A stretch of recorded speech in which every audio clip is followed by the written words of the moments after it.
दर्शकों के प्यार से बनी बात, मिला 80,000 सब्सक्राइबर्स का साथ। कम समय में 1.5 करोड़ से भी अधिक दर्शकों ने देखा आई इंडिया। नमस्कार, आप देख रहे हैं आई इंडिया और मैं हूं पंकज सिंह गौर।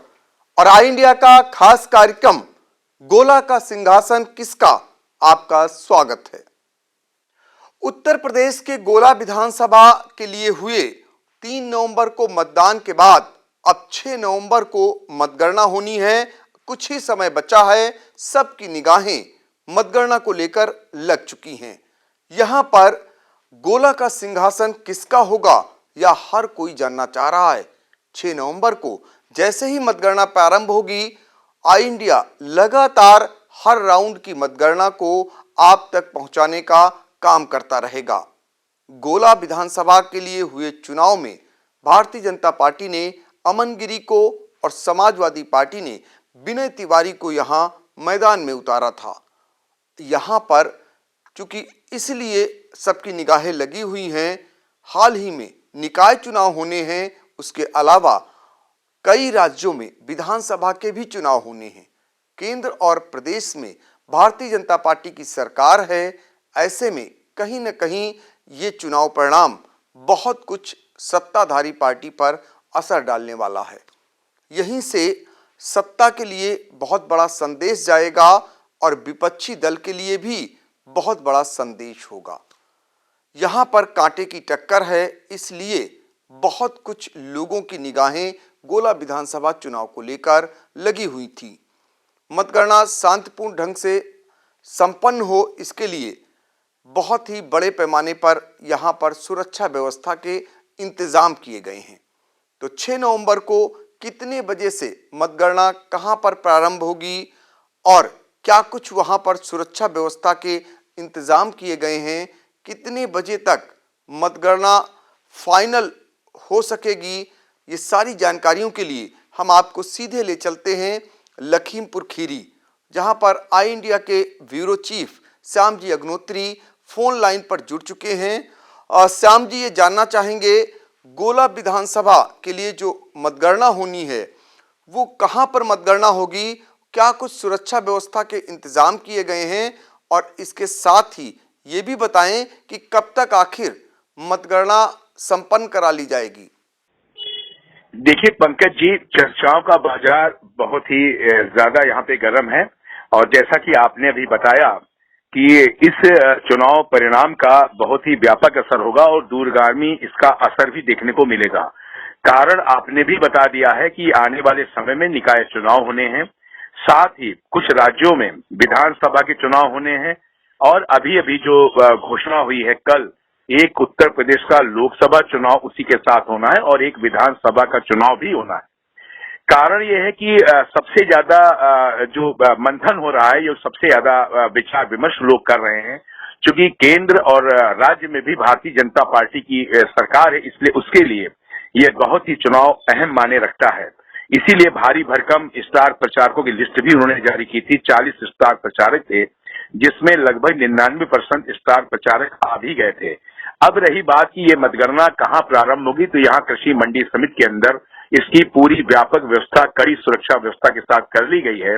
और जैसी कि हमारी बात हुई है आरओ अनुराग सिंह से, उनका कहना है कि यहाँ पर 14 टेबल लगेगी, जिन पे 32 राउंड की मतगणना होगी। हर टेबल पर 56 कर्मचारी इस कार्य को संपन्न करेंगे और उनका कहना है कि लगभग 1 बजे तक यह परिणाम हम लोग घोषित करने का प्रयास करेंगे।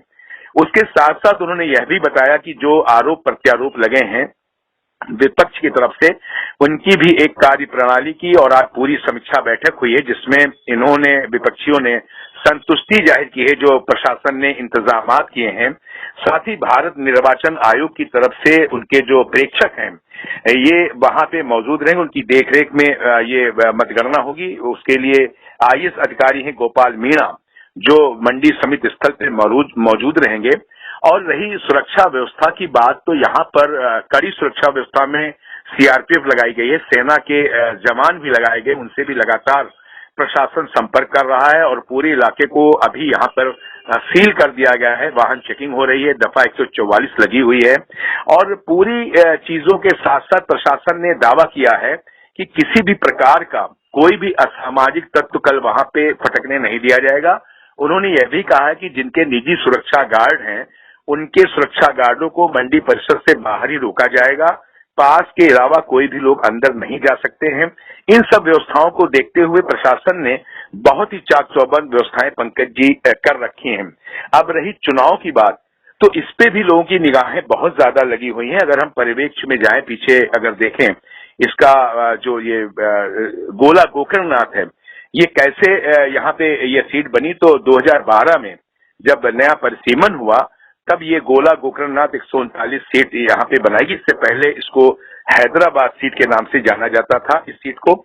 और देखा जाए तो ज्यादातर ये कांग्रेस के पास ही इसमें रही। जब से कांग्रेस की सीट खिसकी तो इस सीट के ऊपर भारतीय जनता पार्टी और समाजवादी पार्टी का ही कब्जा रहा है। ये सब चीजें माने काफी रख रही हैं और काफी यहाँ पे मुद्दे भी हावी रहे। जो आई इंडिया की टीम पूरे क्षेत्र में रही पूरे चुनाव वक्त, तो जहां बाढ़ कटान का मुद्दा छाया रहा, छुट्टा जानवर का मुद्दा छाया रहा, और सबसे खास तौर से पंकज जी गन्ना पेमेंट को ले भी लोग चर्चाएं कर रहे थे। इन सब चीजों को देखते हुए बहुत ही जबरदस्त लड़ाई है, रोमांचक लड़ाई इस जगह पर है। और एक चीज और इसमें कर दे, जो आपने पूछा था कि कैसे क्या कर रहे, तो यहाँ पर लगभग महिला पुरुष मतदाता 3,91,426 हैं, जिसमें से 2,24,482 लोगों ने अपना मताधिकार का प्रयोग किया था। और निश्चित तौर पर ये मत प्रतिशत कम था, 57.37% इसका वोटिंग प्रतिशत रहा। तो अगर पीछे आप देखेंगे तो शायद पिछले 2, 4, 5, 6 चुनाव में ये मत प्रतिशत बहुत कम रहा। और ये जैसा आई इंडिया ने बोला था कि ये कम मतदान किसको नफा नुकसान पहुंचाएगा, ये तो कल ईवीएम मशीन खुलने के बाद ही पता लगेगा। लेकिन इतना जरूर है कि ये कहीं ना कहीं किसी ना किसी को इफेक्ट या प्रभावित करता हुआ जरूर पंकज जी नजर आ रहा है। जी पंकज जी। बिल्कुल आपने सही कहा। चूंकि आपको बता दें कि पिछला जो चुनाव हुआ था उसमें 68% के करीब मतदान हुआ था, तो 11% जो कम मतदान बताया जा रहा है, वो कहीं न कहीं दोनों खेमों के लिए परेशानी का सबब है।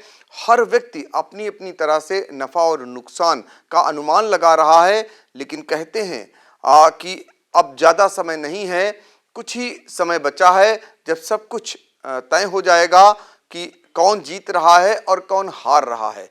गोला विधानसभा की जो मतगणना होनी है, वहां पर कैसे क्या कुछ मतगणना होगी और कब तक नतीजे आ जाएंगे, जो जानकारी हमें दी जा रही है वो आइए सुन लेते हैं। आरओ अजय सिंह ने क्या कुछ जानकारी दी है, आप भी सुनिए। कल 6/11/2022 को मतगणना सुबह 8 बजे से प्रारंभ हो जाएगी ईसीआई गाइडलाइंस के अनुरूप। यहाँ पे 14 टेबल्स लगाई गई हैं और 32 राउंड में हमारी यहाँ पे मतगणना होगी। अनुमान यही है कि 12 से 1 के बीच में हमारा फाइनल रिजल्ट आ जाएगा। सुरक्षा व्यवस्था यहाँ पर्याप्त है और अतिरिक्त मजिस्ट्रेट्स की भी यहाँ पे ड्यूटी लगाई गई है। और पोलिंग एजेंट्स के जो पास हैं वो भी हम लोग जारी कर रहे हैं समय अनुसार। और ATPVS हो गए, वो जितने भी आते हैं उसके लिए टेबल अलग लगती है हमारी। बाकी सब हमारी तैयारियां पूर्ण हैं और शांति में हम लोग करवा लेंगे। आपने सुना कि किस तरीके से मतगणना होगी और कब तक नतीजे आने का अनुमान है, ये जानकारी हमें दी गई है। हम श्याम जी ये जानना चाहेंगे कि गोला का जो परिदृश्य रहा है, गोला के जो हालात रहे हैं, अगर पिछले चुनाव की बात करें तो वहाँ पर आपने बताया कि यहाँ पर कांग्रेस के या तो जीते हैं ज़्यादातर या फिर भारतीय जनता पार्टी के, और कुछ बीच में समाजवादी पार्टी भी यहाँ पर जीतती रही है और विनय तिवारी भी एक बार चुनाव जीत चुके हैं। तो ऐसे में कहीं न कहीं जो है टक्कर कड़ी मानी जा रही है और मुकाबला भी कड़ा देखा गया है। क्योंकि आपको बता दें कि जो अरविंद गिरी जो विधायक हुआ करते थे, उनके निधन के बाद ये सीट रिक्त हुई थी और भारतीय जनता पार्टी ने उनके बेटे अमन गिरी को यहाँ से उतारा था। और विनय तिवारी जो अरविंद गिरी को एक चुनाव हरा चुके हैं, वो फिर से मैदान में उतारे गए थे। और यहाँ का जो परिदृश्य था, जो विरोध था, कहीं ना कहीं सरकार से नाराजगी थी, उसको लेकर तमाम कयास लगाए जा रहे हैं। और बहुत सारे लोगों से जो निकल करके आ रहा है वो यही कह रहे हैं कि कड़ा मुकाबला है। यानी मतगणना में अभी तक कोई एक दावे के साथ नहीं कह पा रहा है कि किसकी सीट निकल ही जाएगी। आप भी क्षेत्र में घूमे होंगे, बहुत सारे साथियों से मिले होंगे जो पत्रकार जगत के हैं, उनका अनुमान क्या कुछ कह रहा है, क्या बता रहे हैं कि जो मुकाबला है वो कड़ा है और क्या स्थितियां रहने वाली हैं? देखिए पंकज जी, आपने विश्लेषण के लिए जो बातें की हैं, आपने भी इस पे बहुत विश्लेषण करके आई इंडिया के दर्शकों को कल से आप इस सीट के बारे में बता रहे हैं। और देखा जाए तो लखीमपुर जनपद में जो 8 विधानसभा सीटें हैं, हमेशा से गोला विधानसभा सीट एक बहुत ही राजनीतिक सीट रही है और इन 8 पे अभी भारतीय जनता पार्टी का कब्जा है। और इस सीट में हमेशा से कुर्मी, मुस्लिम और ब्राह्मण मतदाता निर्णायक भूमिका में रहते थे पंकज जी। इस बार अगर देखा जाए, जब 2012 में विनय तिवारी ये चुनाव जीते थे तो उस वक्त का परिदृश्य दूसरा था। उसमें सिमी बानो चुनाव लड़ी थी बहुजन समाज पार्टी से, उनको हरा के वो दूसरे नंबर पे रही थी, बहुत कम मार्जिन से ये हार जीत हुई थी। सिमी बानो को हरा के विनय तिवारी जीते थे और तीसरे नंबर पे अरविंद गिरी उस समय चुनाव पे रहे थे। उन्होंने कवर किया और कवर करने के बाद देखा जाए तो उसके बाद फिर अरविंद गिरी का कब्जा रहा और वो फिर उसके बाद चुनाव जीतते रहे। अब इसमें हम कहना पंकज जी ये चाह रहे हैं कि सबसे बड़ा जो मुद्दा या चीजें चर्चा का विषय थी पूरे क्षेत्र में, और भारतीय जनता पार्टी बहुत ही रणनीति बनाकर चुनाव लड़ती है। और उसी रणनीति के तहत चूंकि इस बार के चुनाव में बहुजन समाज पार्टी और कांग्रेस ने अपने उम्मीदवारों को नहीं उतारा। जो शिखा कनौजिया पिछली बार चुनाव लड़ी थी, जिसमें अरविंद गिरी ने उन्हें भी हराया था और विनय तिवारी द्वितीय स्थान पे रहे, तो तीसरे स्थान पर शिखा रही थी। शिखा कनौजिया, जिनको 26,000 से 27,000 के बीच में मत मिले थे, ये एक दलित फैक्टर निकल के आया है जो बहुत ही निर्णायक कल के चुनाव जो परिणाम होंगे इसमें अपना निर्णायक भूमिका अदा करेगा। बिल्कुल अंत समय जो मुख्यमंत्री योगी आदित्यनाथ आए थे 31 तारीख को इस जगह पे जनसभा करने, उसी दिन जो रेखा अरुण वर्मा है, राष्ट्रीय महासचिव और सांसद भी हैं धौरारा से, यही लखीमपुर में, उनके नेतृत्व में शिखा कनौजिया ने भारतीय जनता पार्टी ज्वाइन कर ली। तो कहीं ना कहीं आप देखिए बहुजन समाज पार्टी को ही हराकर विनय तिवारी जीते थे और ये लग रहा कि यही फैक्टर जो बहुत बड़ा हो रहा है, अगर कहीं ये असर किया दलित फैक्टर और बीजेपी की तरफ अगर ये उठ गया तो लग रहा है बीजेपी का पलड़ा भारी रहेगा। और ये फैक्टर इस चुनाव में जो लग रहा है, मीडिया के लोग बता रहे हैं, पत्रकार जगत के लोग बता रहे हैं कि दलित फैक्टर बहुत ज्यादा असर दिखाने वाला है। साथ ही जो मुख्यमंत्री ने घोषणा की कि छोटी काशी के नाम से जाना जाता है गोला गोकर्णनाथ, इसको हम एक बाबा विश्वनाथ जो बनारस का कॉरिडोर बना है, लगभग उसी स्तर पर हम बहुत जल्दी इसको बनाएंगे और चुनाव जीतने के बाद हम बहुत जल्दी गोला में आएंगे और इस कॉरिडोर का शिलान्यास करेंगे। ये फैक्टर भी एक माने रखेगा चुनाव के अंदर। तो कहीं ना कहीं ऐसा लग रहा है कड़ी टक्कर तो है, लेकिन साथ ही जो हमेशा से इस 1962 के बाद जो हैदराबाद की सीटें बनी थी और उसके बाद ये 12 में गोला गोकर्णनाथ सीट हो गई नए परिसीमन के बाद, तो इसमें जो कुर्मी, मुस्लिम और ब्राह्मण मतदाता निर्णायक होते थे, इस चुनाव में ये जो अभी चुनाव हो रहा उपचुनाव, इसमें मुझे लग रहा है और जो पत्रकारों की वार्ता हो रही है, इंडिया ने पूरा सर्वे किया है पूरे क्षेत्र में, कहीं ना कहीं दलित मतदाता निर्णायक भूमिका में आएगा। और इसमें अगर कुछ होता है तो शिखा कनौजिया ने जो भारतीय जनता पार्टी ज्वाइन की है, इसका बीजेपी को फायदा मिल सकता है। और जो प्रत्याशी नहीं खड़े हुए हैं बसपा से और कांग्रेस से, इनका भी कहीं ना कहीं फायदा बीजेपी उठा सकती है, जैसा कि लग रहा है अगर वोट इधर से उधर नहीं गया। इन चीजों को लेके लोगों में बहुत चर्चाएं वहां पर हैं, बहुत चर्चाओं का दौर चल रहा वहां पर जो कुछ भी है। फिलहाल अभी मामला बहुत रोमांचक है और रात दिन इन मामले पर चर्चाएं चल रही पंकज जी। बिल्कुल आपने सही कहा, क्योंकि ये ऐसा चुनाव जहां पर भारतीय जनता पार्टी ने पूरी ताकत लगाई, 40 स्टार प्रचारकों को उतारा। जवाब में समाजवादी पार्टी ने अपने 39 प्रचारक घोषित तो किए, लेकिन उनके बहुत सारे प्रचारक चुनाव प्रचार करने नहीं पहुंचे। पार्टी के मुखिया अखिलेश यादव भी नहीं पहुंचे और आजम खां को जो स्टार प्रचारक बनाया था वो भी नहीं पहुंचे। लेकिन समाजवादी पार्टी ने अंदर खाने चुनाव को बहुत ही गंभीरता से लड़ा है और बहुत सारे लोग जो सरकार से नाराज थे, खासकर गन्ना किसान और आवारा गोवंशों से जो लोग नाराज थे, जो बिजली की व्यवस्था से परेशान थे, वो वोट कहीं न कहीं खुल करके डाले हैं और सरकार के प्रति उन्होंने मतदान वाले दिन नाराजगी भी जताई है। वो उसको लेकर समाजवादी पार्टी उत्साहित है, लेकिन ये वोट, ये नाराजगी वोट में कितना बदली है ये देखना होगा। भारतीय जनता पार्टी ने सारे गेम खेलने का प्रयास किया, हर जतन कर ली, उसे ताकत ज़रूर लगानी पड़ी है और खुद मुख्यमंत्री को सभा करनी पड़ी। सारे उनके दोनों डिप्टी सीएम, पार्टी प्रदेश अध्यक्ष से लेकर प्रदेश प्रभारी और बहुत सारे मंत्री उनके पहुंचे सभा करने। तो ऐसे में कहीं ना कहीं ये तो लग रहा है कि सामने वाला जो उनका पहलवान है वो कमज़ोर नहीं है, लेकिन अब ये देखना होगा कि ताकत किसे जनता ने दी है, किसको मजबूत बनाया है। ये तो 6 नवंबर की मतगणना में ही पता चल पाएगा, क्योंकि मतदान के दिन समाजवादी पार्टी ने तमाम आरोप लगाए और बराबर पार्टी आरोप लगा रही है, समाजवादी पार्टी तमाम तरीके की, और उसको लेकर कहीं ना कहीं संशय भी रहता है। और ऐसे हालातों में अब जब मतगणना के पुख्ता इंतजामात कर लिए गए हैं, सुरक्षा व्यवस्था वहां पर बड़े पैमाने पर लगा दी गई है। जिला निर्वाचन अधिकारी, जिला अधिकारी महेंद्र बहादुर सिंह पूरी तैयारी कर चुके हैं और उसकी लगातार जानकारी भी दे रहे हैं।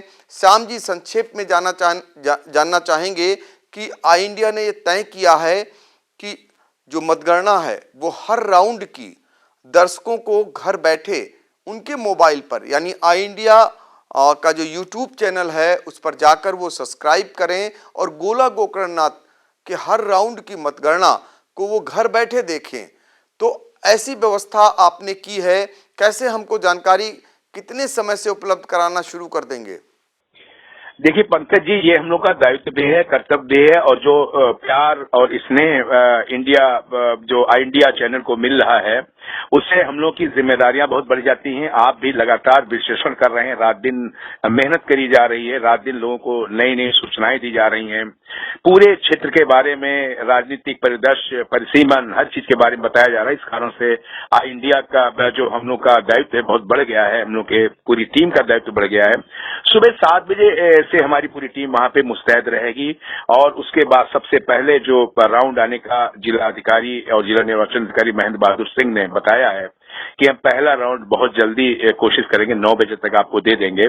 हम लोग 8 बजे से यहाँ पर प्रारंभ कर देंगे, जनता को वहां की एक एक चीज बताना शुरू कर देंगे और कोशिश करेंगे कि हर राउंड की सबसे पहले, सबसे सटीक, सबसे जो हमारा स्लोगन है कि खबर और उसकी चीजों को पारदर्शिता तरीके से और सच्ची खबरें, सटीक खबरें देने का दायित्व जो हम लोग के ऊपर है उसका पूर्ण रूप से निर्वहन करेंगे। और 7:30 बजे बल्कि पूरी आई इंडिया की टीम हम लोग की पहुंच जाएगी 7 बजे वहीं पर मंडी स्थल के ऊपर, और 8 बजे से हम लोग लाइव इसका प्रारंभ करेंगे।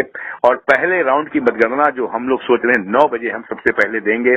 उसके बाद हर राउंड की मतगणना का देने का हम लोग प्रयास करेंगे।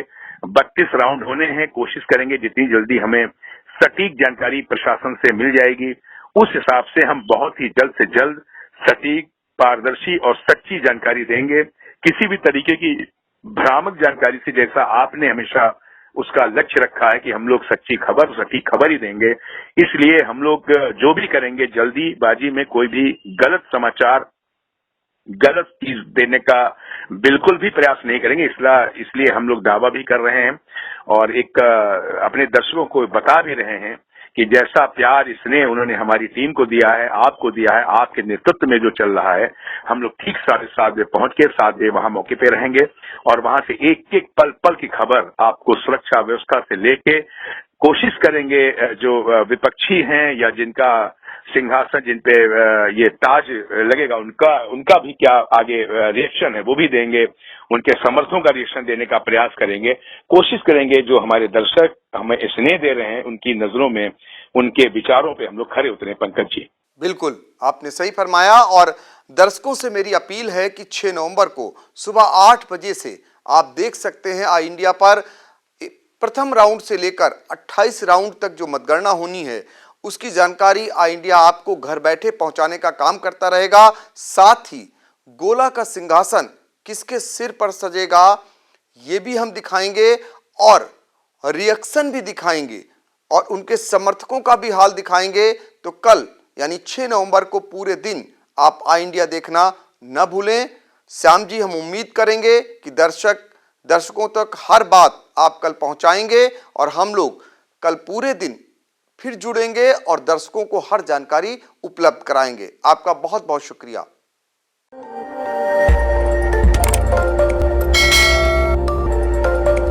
खबर आपकी, नजर हमारी।